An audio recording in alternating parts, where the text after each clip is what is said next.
명손과 기도.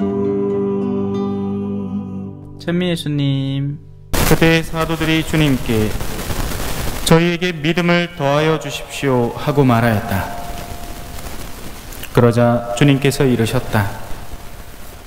너희가 겨자씨 하나일 만한 믿음이라도 있으면 이 돌무화과 나무더러 꼽혀서 바다에 심겨라 하더라도 그것이 너희에게 복종할 것이다. 너희 가운데 누가 밭을 갈거나 양을 치는 종이 있으면 들에서 돌아오는 그 종에게 어서와 식탁에 앉아라 하겠느냐? 오히려 내가 먹을 것을 준비하여라. 그리고 내가 먹고 마시는 동안 허리에 띠를 메고 시중을 들어라. 그런 다음에 먹고 마셔라 하지 않겠느냐? 종이 분부를 받은 대로 하였다고 해서 주인이 그에게 고마워하겠느냐? 이와 같이 너희도 분부를 받은 대로 다 하고 나서 저희는 쓸모없는 종입니다. 해야 할 일을 하였을 뿐입니다 하고 말하여라. 주님의 말씀입니다.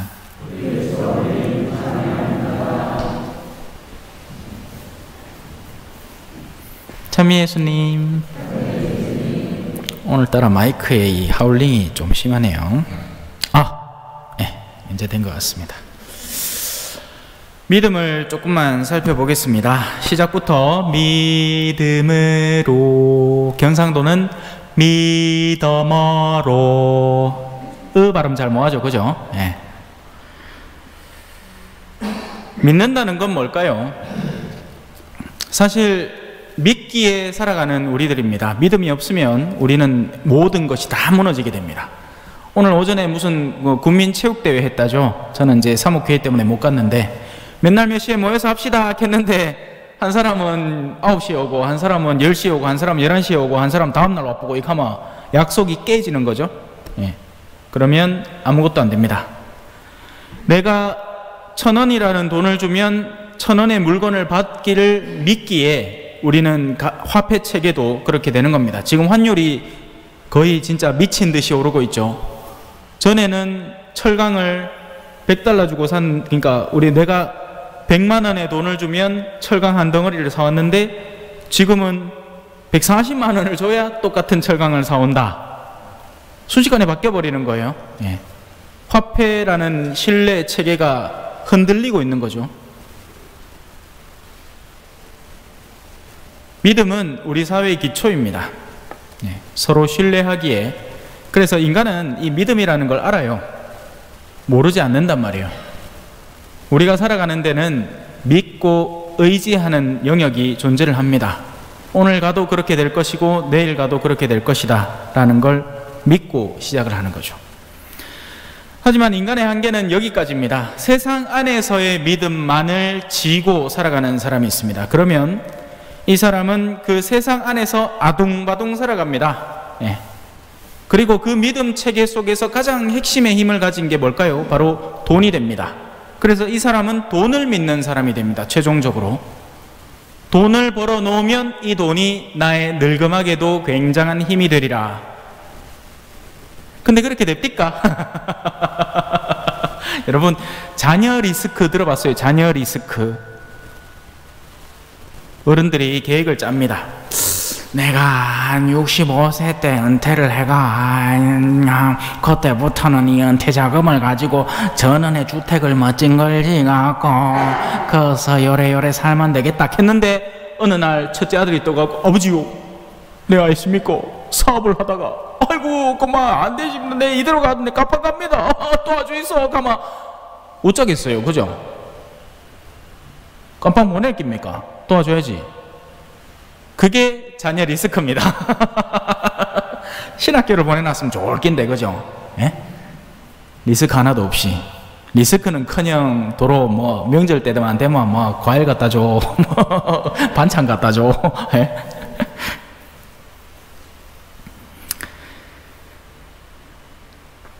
믿음은 이 지상 생활에서 분명히 존재하지만 그 믿음의 한계치는 분명합니다. 그래서 결국 돈이라는 것들로 귀결이 되고 지상에 쌓아놓는 무언가에 의탁하려고 합니다. 믿음은 어찌 보면 이렇게 기대는 거예요. 기대는 거. 내가 어디에 기대고 있는가 하는 문제죠. 저는 지금 이 탁자에 팔을 얹고 있지만 설령 탁자를 흔들어도 저는 설 수 있습니다. 왜냐하면 제 근본 바탕은 이 대리석 바닥에 놓여있기 때문이죠. 그래서 탁자가 흔들린다고 내가 흔들리진 않습니다. 이것이 신앙인들이 가진 믿음의 근본적인 차이입니다. 현세가 흔들려도 그들은 잠잠하게 그 흔들림을 지켜볼 수 있는 여유를 갖고 있습니다. 왜냐하면 거기에 내 온 몸무게를 싣고 있지는 않았거든요. 그래서 세상 사람들은 가족이 흔들릴 때 자살을 하고 자신이 해오던 사업이 흔들릴 때 자살을 하고 그런 거예요. 왜? 그게 자기의 전부였던 겁니다. 그게 내 자존심의 전부였고 내 인생의 전부였고 내가 거기에 모든 걸 걸어왔는데 그게 흔들리니까 살아가야 될 이유 자체가 망각되어 버린 거죠. 우리는 그것 때문에 태어난 게 아닌데 사람 나고 돈 났지 돈 나고 사람 났나 하지만 그 사람들은 돈 나고 사람 난 겁니다. 그래서 돈이라는 데에 모든 자기의 가치체계를 걸어놓았기 때문에 그게 흔들리니까 이제 가족도 없고 형제도 없고 부모 자식도 없고 막 철천지 원수가 돼가지고 멱살 잡고 막 싸우는 거예요. 네가 내 돈 모지 하면서. 잔인한 세상인 거죠. 그런 세상을 저는 살고 싶지 않습니다.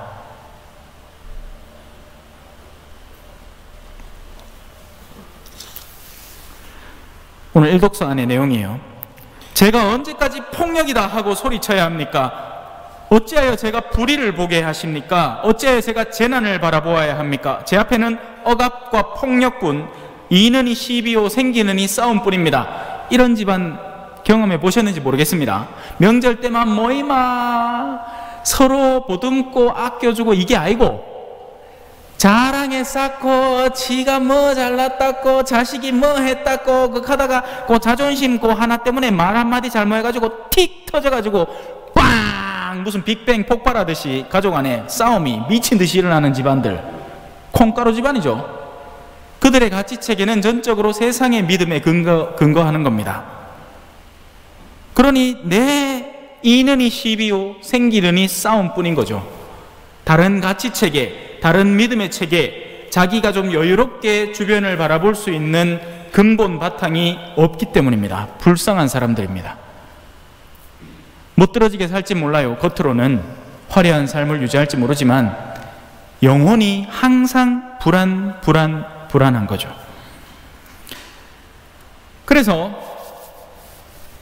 오늘 이 독서에서는 우리에게 무엇에 관심을 두어야 하는지, 우리의 믿음이 어느 방향으로 가야 하는지, 우리가 진정으로 기대해야 하는 바탕이 어디 있는지를 짚어줍니다. 하느님께서는 우리에게 비겁함의 영을 주신 것이 아니라 힘과 사랑과 절제의 영을 주셨습니다. 이게 무슨 말일까요? 세상에 살려면요 비겁해야 됩니다. 맛있는 걸 먹고 왔더만. 자, 세상에 살려면 비겁해야 됩니다. 정치 생활 하려면 정치 자기보다 높은 사람들한테 항상 굽신굽신거려야 됩니다. 지록 위마 들어보셨습니까? 예? 이거는 사슴인데 그걸 가리켜서 말이라고 하는 거 맞나? 말을 사슴이라 했나? 뭐 하여튼 뭐 중요한 거 아닌게 눈이 뻔히 보이는 사슴을 두고 저거는 말이다 하기는 전부 다 말이라고 하는 거예요. 그럼 맞다 맞장구 쳐줘야 되는 겁니다. 그래야 살아남거든. 힘과 권력의 최정점에 있는 사람 밑에 살살살살 기어야 돼요. 그거 박자 맞춰가지고 옛날에 왜 그런 거 아니습니까? 회사에서 회식 가면 막 노래방 가고 지는 노래하는 거 진짜 싫어하는데 부장님이 노는 걸 너무 좋아하니까 부장님 딸랑딸랑 하면서 막 놀아줬단 말이에요. 제가 이걸 어떻게 하느냐? 저도 신학생 때 그랬거든. 저는 원래 성격이 내성적인 사람이에요. 안 믿겠지만 아무도 믿지 않겠지만 저는 굉장히 내성적이고 소박한 사람입니다. 근데 가만 볼게 그렇게 해야만 살아남는 것 같은 분위기가 형성되어 있는 거예요. 신학생들이 술을, 그죠? 요 한 잔 쫙 선배가 걸치면 옆에 쫙쫙쫙쫙 걸치야 그 선배한테 인정받아가 다음에도 놀러 갈 때 같이 데리고 가지고, 이런 분위기가 형성되어 있으니 비겁하게 사는 거죠. 그 비 맞추려고. 하지만 하느님에게 기대는 사람은 이런 가치들이 내면에 적재되게, 탑재되게 됩니다. 힘. 이 힘은 이 힘 말고 영혼의 힘이에요. 단단해져요. 웬만큼 시련을 겪어갖고는 뭐 그럴 수도 있지 하고 넘어가 봅니다. 그리고 사랑. 여러분, 사랑하는 게 쉬운 게 아니에요. 사랑을 했다 우리가 만나, 죄송합니다. 최신 노래라고 잘 모르지? 아니다, 그것도 최신 노래는 아닙니다. 옛날 겁니다. 사랑도 쉬운 일이 아니에요. 사랑이라는 건 장난감처럼 이리저리 끼고 맞출 수가 없잖아. 사랑이라는 건 쉬운 일이 아니에요. 사랑은 희생이 필요한 겁니다. 그래서 부부도 서로 희생하려고 해야 오래 살아남지, 서로가 서로에게 이득을 보려고 하면 오래 못 갑니다. 그런 관계가 어떻게 살아남을 수 있어요? 절제는 어때요? 절제라는 건 정말 힘든 일이에요. 그죠? 술, 담배, 마약, 마약을 절제해야 되나? 심지어는 성, 섹스도 마찬가지입니다. 여러분, 젊을 때 너무 서로를 불태워버리면 상대에 대한 이 경외감이 사라져버립니다. 그리고는 더한 만족감을 주는 대상을 찾기 시작하고, 그러다 보면 회사가 갖고 비서한테 걸려 넘어가는 거예요. 자기 마누라한테는 더 이상 아무 느낌이 없거든요. 목석 같은 사람을 만나갖고 뭐 하겠습니까? 그죠? 하지만 하느님에게 기대는 사람은 이 영혼의 힘도 생기고 진짜 사랑이라는 가치도 되새기게 되고 또 절제도 하게 되는 겁니다. 하느님에게 기댄 사람은 그런 가치들을 배워가는 거예요. 주변에서 무슨 일이 생긴다고 놀라지도 않고, 누가 갑자기 급사를 했다 한다고 해서 내 마음이 섬뜩해지지도 않습니다. 이미 훈련받아 왔기 때문에. 하지만 그렇지 않고 세상에 기대던 사람은 세상에서 막 계획을 잡고, 다음에는 이거 추수해서 이거 걷어내고, 그 다음에 돈을 이만큼 벌어갖고 그 돈은 여기다 투자를 하고 하던 사람은 갑자기 누가 큰일 당했다 하면 가슴이 시릿합니다. 깜짝 놀라죠.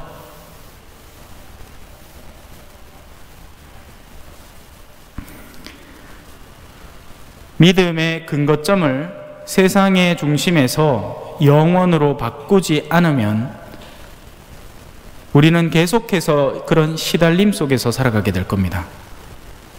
세상은 우리를 끊임없이 두렵게 만들잖아요. 그죠?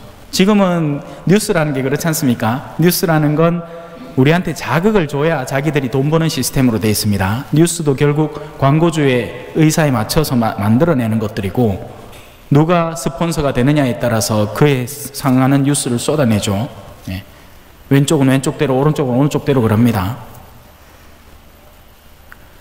코로나가 한창일 때는 아침부터 밤새도록 코로나 얘기만 했어요. 몇 명입니다. 이번에 몇 명입니다. 사망자는 몇 명입니다. 지금은 어때요? 러시아 이야기하죠. 또 조금 지나면 어떻겠습니까? 또 다른 소식을 꺼내들고 올 거예요. 속지 마십시오. 믿음의 근거점을 영원이라는 곳에 두고 꾸준하고 성실하게 살아가십시오. 자, 복음. 너희가 겨자씨 하나, 겨자씨는 엄청 작은 씨앗이에요. 한날 이제 어머니가 어디서 겨자씨를 얻어오셨어요. 그래갖고 야야 니 와봐라, 겨자씨 한 비줄게 하는 거예요. 그러고는 손 벌리바라 하는 거예요. 그래갖고 주이소 하니까 줬대. 어데? 무슨 후추 한 알, 그 후추도 갈아 놓은 거 있잖아요. 그거 새까만 거 하나가 요 어디 있어. 너희가 겨자씨 한 알만한 믿음이라도 있으면 이 돌무화과 나무더러 뽑혀서 바다에 심겨라 하더라도 그것이 너희에게 복종할 것이다. 이 말은 무화과나무가 막 날아가갖고 막 파닥파닥파닥 해갖고 바다에 뽕 들어가 심긴다는 얘기가 아닙니다. 돌무화과나무라는 건 성경에서 돌같이 식어버린 영혼을 가진 사람을 말하는 겁니다. 우리가 믿는 마음으로 그런 이들에게 다가가서 신앙을 선포할 때 제일 힘든 게 사람 마음 바꾸는 겁니다. 여러분, 자연도 여러분들이 작정만 한다면 산을 옮길 수 있어요.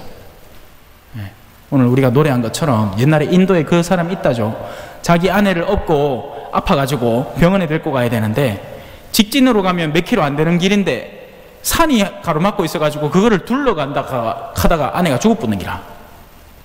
그랬기에 이 사람이요, 그날부터 산을 파기 시작했습니다. 22년이 걸렸대요. 결국 그 산에다가 직진으로 나가는 길을 만들었습니다. 22년 동안 한 산을 혼자 파가지고.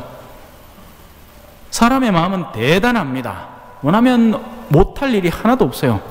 지금 저 중동의 사막 한가운데도 일렬로 쫙 뻗어나가는 도시를 짓는다 하나요? 하려면 뭐든지 할 수 있습니다. 그런데 뭐가 안 될까요? 마음이 안 바뀌어요. 사람의 내면을 변화시키는 것이야말로 가장 힘든 일입니다. 그게 이 돌무화과나무 같은 마음인 거죠. 하지만 우리가 믿는다면 가능한 일이에요. 이 돌무화 같은 사람을 가족 중에 한 명 두고 있으면 사람 환장합니다. 보통은 사람이 왜 수도분하고 이렇게 이야기를 하고 뭐 대화가 되고 하는데 돌무화 같은 사람은 오면 주변을 다 파괴시켜 버립니다. 아주 의도 자체가 파괴적이죠. 이야기를 순하게 듣지를 못하고 무슨 얘기를 한마디 들으면 10배로 갚아주는 아주 나쁜 되갚음의 성향을 가진 사람이요. 그러면 그런 사람을 마주할 때 어떤 느낌을 받죠? 저런 사람도 바뀔까? 하지만 여러분들이 의심하지 않고 믿음을 가지고 성실하고 꾸준하게 일을 한다면 바뀝니다. 그러나 그 작업을 위해서는 하느님에게 서 있는 것, 하느님을 진정으로 주인으로 삼고 그분에게 의존하는 게 필요하단 말이에요. 그래서 그 다음에 이어지는 이야기가 나오는 겁니다. 너희도 분부를 받은 대로 다 하고 나서 저희는 쓸모없는 종입니다. 해야 할 일을 했을 뿐입니다. 하고 말하여라. 이 말은 뭐예요? 굉장히 자존심 상하는 말이죠. 인간 사회에서 이런 얘기를 들으면 굉장히 자존심 상하는 일입니다. 하지만 우리가 맞대응하고 있는 분이 하느님이라면 이야기는 달라집니다. 하느님께는 내 일부를 드리는 게 아니라 내 모든 것을 드려야 마땅한 거죠. 자, 오늘 너무 다들 표정들이, 오늘 제가 좋아하는 우리 저 성모 울타리 하 사장님도 오시고 신상훈 현장 오셨어요? 어디 계십니까? 밖에 있어요. 뭐 들어오시지를. 이따가 빵도 좀 팔고 할 거거든요. 그래야 여러분을 미리 좀 달가놔야 되겠습니다. 예. 저는 거지가 아닙니다. 하지만 제가 사랑하는 일을 위해서라면 저는 각설이 타령이라도 할 수 있어요. 헐 쉬고 쉬고 들어간다. 절 쉬고 쉬고 들어간다. 아 작년에 왔던 각설이가 죽지도 않고 또 왔네. 헐 쉬고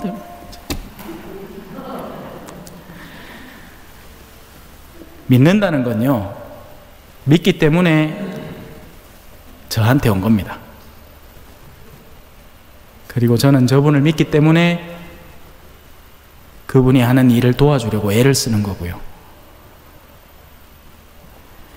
때로 우리가 한 번도 보지 못했기 때문에 존재하지 않는다고 생각을 합니다. 하지만 그렇지 않아요. 세상은 보이는 게 전부가 아닙니다. 보이지 않는 데에서 일어나는 서로의 신뢰관계와 사랑이 때로는 더 필요하고 중요할 때도 있어요.